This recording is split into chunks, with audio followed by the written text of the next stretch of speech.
All right, hey everybody, welcome back to Backlog Banter. Today we're recording about arguably non-news. Today we're talking about Spider-Man being exclusive to PlayStation 4 and PlayStation 5 in Crystal Dynamics' allegedly anticipated title, Marvel's Spider-Man.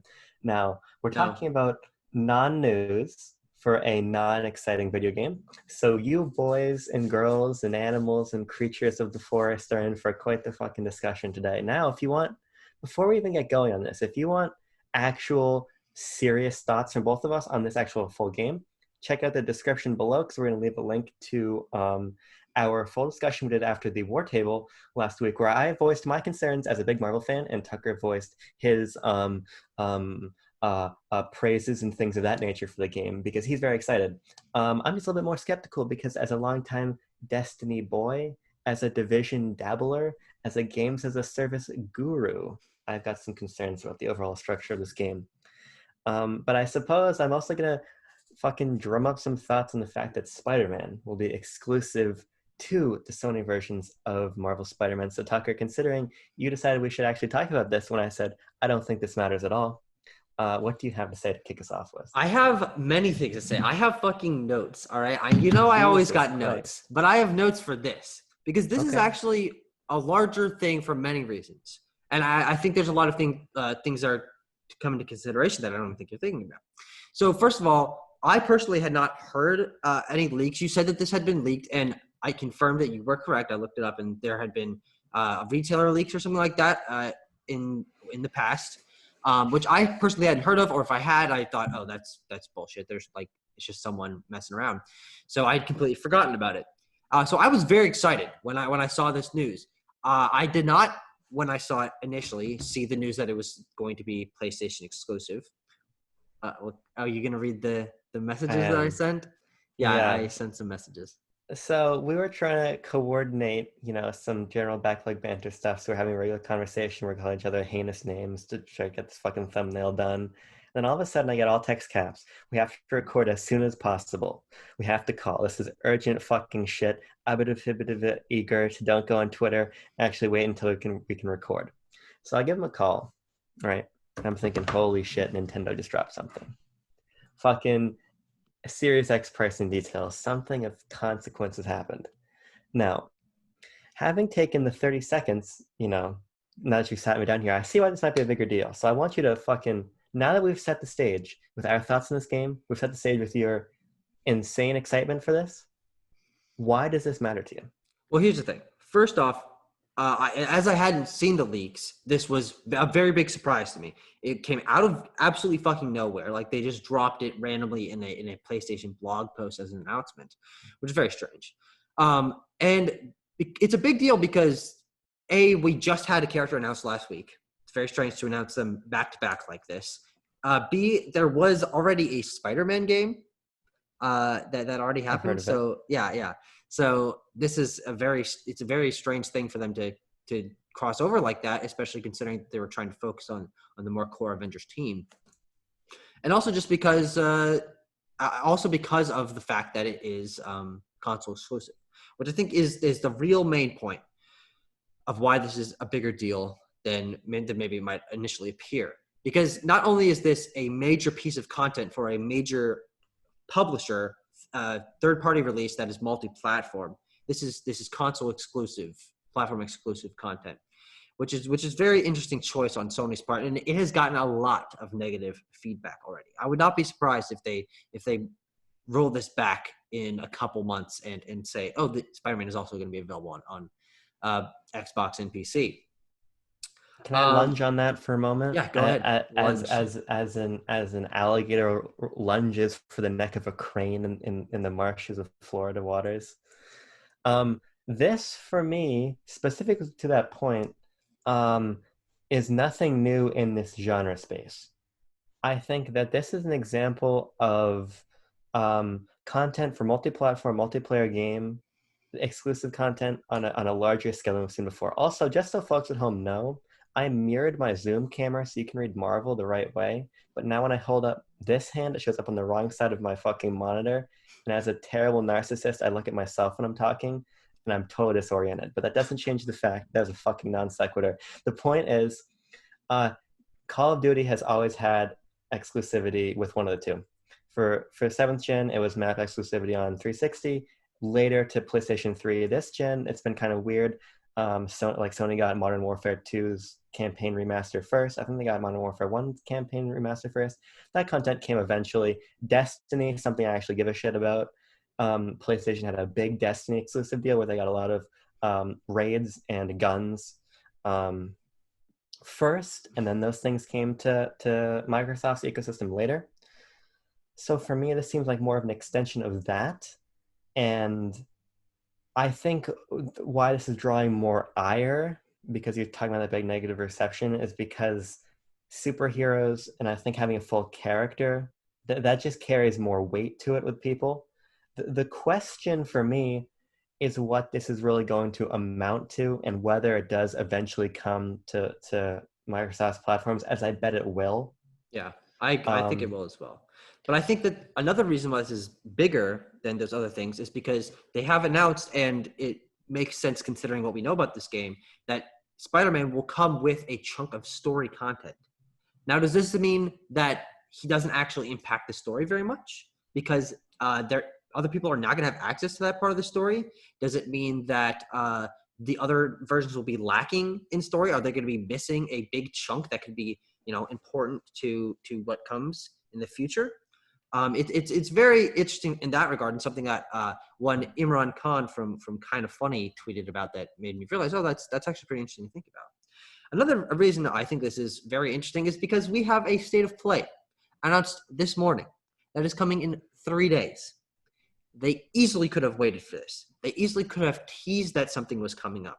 But instead of just dropping the announcement, I really feel like if they had waited and saved this, even if it wasn't PlayStation exclusive, even if they were just the people announcing it and included it in the state of play, it would have made it feel a lot more impactful, because this is something that a lot of people do care about. Spider-Man is the most popular superhero. This is a very big deal. He just had his own game. The Spider-Man brand is bigger than ever right now. And it's very strange for them to A, announce it so casually, and B, have it be console exclusive, and C, it could have been in their upcoming thing that is supposed to be an updates for upcoming PS4 games already. So I'm really not sure. It's possible Well, they show his gameplay or something about it coming up, but who knows? here's the thing. Multiple things I think can be true at once. Also, I don't know where to scratch in my head because my fucking hands are reversed. Jesus Christ, let the itch be. Here's the problem. This is Sony has shown that they are smart when it comes to their PR. I think today's state of play announcement was very smart because they bolted out what will be shown and what won't be shown. Yeah. They set expectations perfectly because they recognize, and I wouldn't be surprised if this is a reaction to the fact that, of course, in their own sphere, they're withholding a lot of PS5 pricing information, release information, but also the way that Nintendo has repeatedly bungled fan expectation. Yeah. I don't think that goes unnoticed. And I think that this is just a smarter PR team.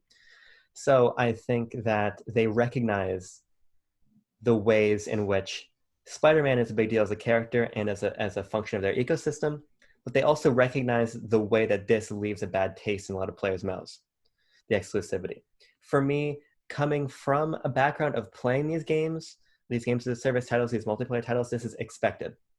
But it is something that I was hoping would be left behind in past generations. And for me, it further underscores the differences between how Sony is approaching next gen and how Microsoft is approaching next gen. Yep. Because today we also learned that the DualShock 4 will not be compatible with PS5, and fucking immediately. That's not necessarily true. It's compatible with certain PS4 games if you play PS4 games on your PS5, but it's not compatible with PS5 games. Thank you for clarifying, because I actually didn't know that. Okay. But immediately the point still stands because Microsoft fired back instantly with a tweet that says all of your Xbox One controllers and peripherals can be used on any piece of Series X software out of the box. And I think it just highlights the ways that, for me, Sony is going into next gen with not an antiquated mindset and strategy, but with a tried and true strategy that I think looks archaic in comparison to the way Microsoft is lowering the barriers for their ecosystem. At the same time, I recognize that this is smart business on Sony's part, and this is something that I think a lot of players have gotten beaten into them is an eventuality multiplayer Yeah. titles. But B, that character has a very particular lineage with PlayStation, and with Miles Morales launching this fall and Spider-Man PS4 still being the best-selling PS4 exclusive, I see why that's a big get, and I see why it was done. But I also think that Sony recognizes, for as strong of a move as it is, it's an unpopular one, which is why I think it wasn't in the state of play. Yeah. It's definitely, there's a lot of points to be brought up about the future, about how different companies are handling moving from one generation to the next. And that honestly, that's something I hadn't really considered, is that this might be emblematic of Sony's sort of, antiquated, as you said, of practices going into the next generation, while Microsoft is out there just making everything about the players and everything being about convenience and low price and games and things like that. It's definitely a very interesting strategy. It opens up another question before we move off this topic, specifically about this. It opens up the question also of crossplay, which I haven't seen a lot of talk about, but that is an integral point. I Yeah. mean, that's been such a push for the last couple of years in the Especially with industry. Sony, especially as a point with Sony not being involved in it. Right. And then to see, we saw Sony, with some titles put their foot in, but it was largely a function of third parties forcing their hand. I think famously Bethesda possibly said with, I think, Elder Scrolls, the card game, whatever fucking dumb Hearthstone knockoff they made for that series I don't give a shit about. Yeah. They said that game's not coming to PlayStation if it's not crossplay. So I would be fascinated to learn how this deal came to be, and whether or not this is something that PlayStation and Square Enix came together on, or whether or not this is a top-down Sony leveraging the fact that they have the movie rights for Spider-Man and they have this sort of intimate relationship with the Spider-Man brand and with Marvel to make this happen. So I'd be curious to find out if this was a conscious decision between entities in the gaming industry, or a larger discussion by the macro companies being Sony and oh my god, I just moved his hand twice. I have to fucking stop looking at myself. Between Marvel and Sony. So I think it opens up a lot of questions in a lot of different ways. Yeah. Speaking on that point, I do think that is most likely something that Sony was like, okay, you're making Spider-Man, but it has to be only on our system, which is it does definitely sounds more of like them trying to push their console as, we have this content just for ourselves, rather than Square being like, hey Sony, we're gonna put a free character in this game. Do you want it only to be on your console? Like, it doesn't seem like anything that Square or Crystal would push for. Well, the thing is, there's probably a good amount of money there, That's and true, yeah. having that kind of injection of capital into a games as a service title, especially, see, that almost opens up another question for me: is how confident are they in this game? Because now my mind's wondering, like, okay, maybe they made this deal because they want the money. That's always smart to take that money, but I wonder what they're thinking long term if they're locking themselves in these kind of deals now. I mean, Destiny was a big victim of that, but then Bungie was like, fuck you, we're putting the game everywhere, we're putting it on Stadia, we're putting it cross progression, we're giving you whatever you need. Mm-hmm. So it's interesting to see a games as a service title come this late and say, okay, but we're going to do these antiquated things. So it's very curious. So rolling this back to Yes. a little man known as Peter Parker, Spider-Man, Mm-hmm. who is coming to Square Enix's Avengers game, if Yes. you know. I do think that this, if we're going to talk about Spider-Man as a character and his legacy, and the fact that they just had a full-fledged AAA big deal game that came out, I can't help but wonder how far this deal, and B, the comparisons between the two games are going to go, because it really would not have been.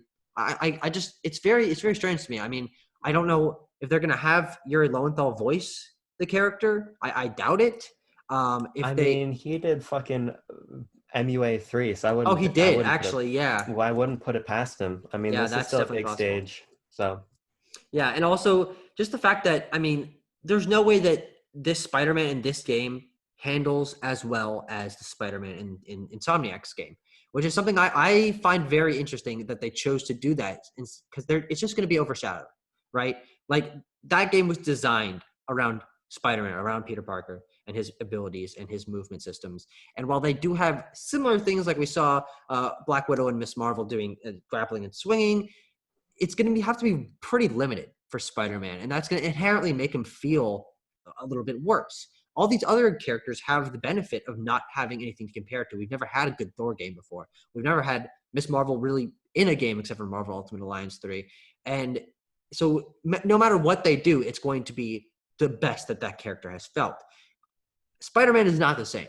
And those comparisons could end up being a detriment to the playability and the fan response to the release of such a important character in the in pop culture.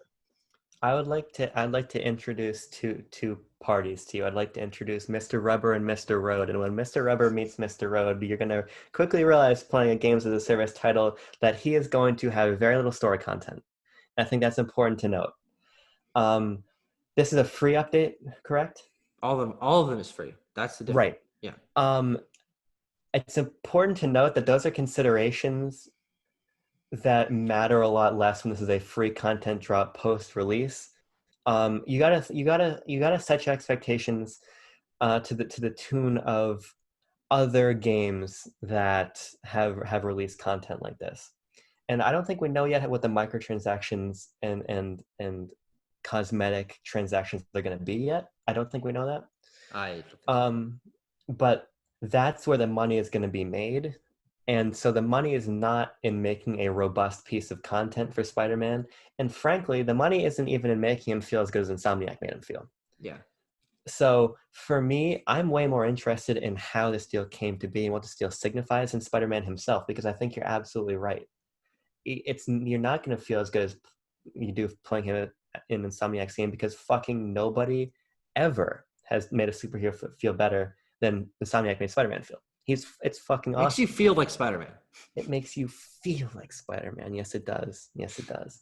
To be fair, Batman makes you feel... I almost said Batman makes you feel like Arkham. Fuck me. The point being that, yeah, he's not going to feel as big and expansive because this type of genre and this type of content release strategy does not facilitate a character and story content being given more than, honestly, an hour or two scenario. My question really is what one character is going to pan out as for the gameplay experience. What does adding one character to the roster of Marvel's Avengers really mean from a gameplay perspective? That's the question I really want answered. And until I have that answered, I don't know if I can even really speculate on how his inclusion is going to impact the game or what it's going to add. Because you never see, like, you don't see Destiny saying, okay, now here's a new class post-release. I'm interested in what new content means for this game, but basing this off the framework what I've seen before, it's cool to have Spider-Man in the same way it's cool to have Spider-Man in Marvel Ultimate Alliance. I like Spider-Man. My dumb caveman brain goes, hey, I'm swinging off something that's kind of neat, you know? So I'm just very curious. Very curious. No, I'm definitely more interested and excited than you are. I mean, that's been clearly established. I'm mostly curious about what story content means for this game and post-release, how they're going to handle events, because what they said is they're going to have an event for him when he releases, which includes story content and a new area of the map or whatever that may be, and of course his series of costumes and what the new design for like the default of him is going to be. I'm also interested to see how it ties into the rest of the characters, right? Like what characters show up in his story beats. Like Miss Marvel and Spider-Man have had quite a few comic books in the last few years, and their relationship in the comics is something that fans quite enjoy, myself included. I'm interested to see them interact. I'm obviously interested to see Tony Stark and Peter Parker interact, because their relationship has been lifted up so highly because of Spider-Man Homecoming and Endgame and such. But other than that, I mean, what this does mean for the story of the game and the lore and going forward, if this is not on the other consoles, how does that mean that the story will be rolling out? Is it not going to all be tied together? Are things just going to be one-offs? Like it's very interesting to me as someone who is, I'm more interested in it for the story content, because that's why I'm excited about the game. And his gameplay is going to be something in consideration, but we'll see how that pans out. But that runs its course through my notes. I'm kind of done talking about what I want to talk about. But I definitely think this was a good discussion to have because it ended up tying in a lot of points of, consumerism and the plans with Sony higher up and cross-platform play and Disney and Marvel. And, this is a little bit bigger of an industry-wide impact than it initially seemed. And that's why I was so excited to have this conversation. Well, I think it was very productive. I And I agree. think we can sit back in our armchairs and be armchair analysts for the rest of the afternoon, confident that we just delivered probably, 20 minutes of hard-hitting Spider-Man discussion. That's true. I very much hope you enjoyed this discussion. I'm excited to be playing the Avengers beta when it drops in 4 days on PlayStation 4, which is my birthday, and I'm very excited to be playing that on my birthday. It's probably one of the things I'm most excited about for my birthday because this is fucking quarantine and I can't do anything with my friends. I can't go to the theater, can't do anything like that. So playing Marvel's Avengers, binging Marvel's Avengers beta for the course of the weekend, and then of course making some wonderful backlog banter content based on that experience. I'm very excited for it. I hope you guys look forward to that as well. And I'm looking forward to playing the beta on the 14th when it's open for everybody. That's true. Unless the night lingers on and my fucking, impulse purchase control lowers and I pre-order the game on PSN. It's like make content with you. Who fucking knows what's going to happen? We'll see. But we'll see you guys in other videos that are coming up. This week is more packed with content than it seemed like it was going to because Sony is just bouncing off the walls. They're bebopping and scatting all over the fucking place. And I'm excited to cover what comes out. And if there's one thing Tucker is, it's a scat fan. I'm not saying that. We'll see you guys later. Bye. Yeah. I'm going to have to burp. It's I'll quiet. do it with you. Oh. Mine was quiet. It tasted like sour cream and onion potato chips. Were you perchance eating that at not too long ago time? No, it's just a natural taste of the back of my throat.